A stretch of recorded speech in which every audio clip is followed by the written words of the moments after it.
দুর্গাপূজা উপলক্ষে 24শে সেপ্টেম্বর থেকে প্রতিটি পূজা মণ্ডপে আনসার সদস্যরা নিরাপত্তা রক্ষার দায়িত্বে পালন শুরু করে দিয়েছে এবং তারা এই 2রা অক্টোবর পর্যন্ত এই মোট 9 দিন ওখানে দায়িত্ব পালন করবেন এবং এই দুর্গা পূজা নির্বিঘ্ন উদযাপনের জন্য সারা দেশে প্রায় এখানে লেখা আছে 1 লক্ষ সেনাবাহিনীর মতো সদস্য নিয়োজিত থাকবে।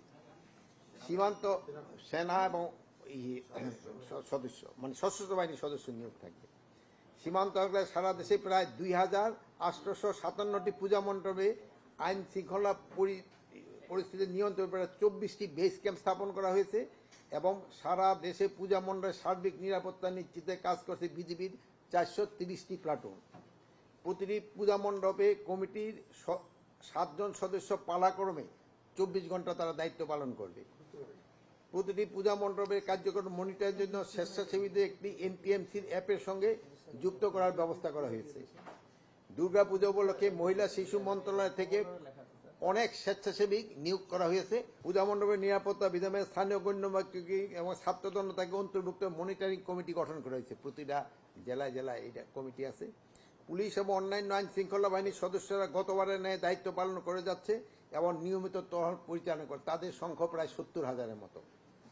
ঝুঁকিপূর্ণ মন্দির পূজা মণ্ডপের গোয়েন্দা নজরদারিও জোরদার করা হয়েছে। সামাজিক যোগাযোগ মাধ্যমে শারদীয় দুর্গাপূজাকে কেন্দ্র করে সাম্প্রদায়িক সম্প্রীতি বিনষ্ট করার লক্ষ্যে দুষ্কৃতিকারী ও গুজব সৃষ্টিকারীদের বিরুদ্ধে কঠোর আইনানুগ ব্যবস্থা গ্রহণ করা হবে। আপনারা জানেন অনেক জায়গায় কিন্তু গুজব ছড়ানো হচ্ছে। সেদিন যে আমি কালী মন্দির পরিদর্শনে করতে গেছিলাম, আপনারা হয়তো ছিলেন না, বাট যারা ছিলেন ওখানে দেখুন মন্দিরের যারা কমিটি প্রধান তারাই বলছে যে বিভিন্ন জায়গায় মানে এই গুজব ছড়ানো হচ্ছে এবং ওনারা ওই সব জায়গা ভিজিট করে দেখছে যে ওখানে কোনো কিছু হয় নাই, তারপরও গুজব রটানো হচ্ছে। যোগাযোগ মাধ্যমে মিথ্যা ও বিভ্রান্তিকর তথ্য প্রতিরোধ করে জনসমক্ষে সঠিক স্পষ্ট বার্তা প্রচারের জন্য সকলকে নির্দেশ দেওয়া হয়েছে।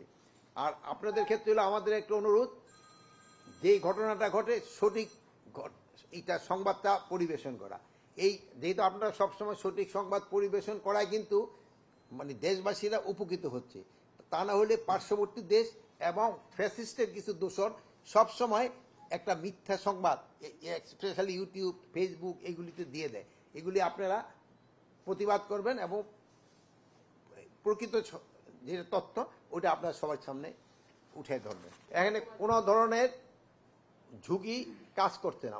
প্রতিবার যেবারে পূজা মণ্ডপের সংখ্যা যেমন বাড়ছে, আইন শৃঙ্খলা সংখ্যা বাহিনীর সংখ্যা আমরা বাড়িয়ে দিয়েছি।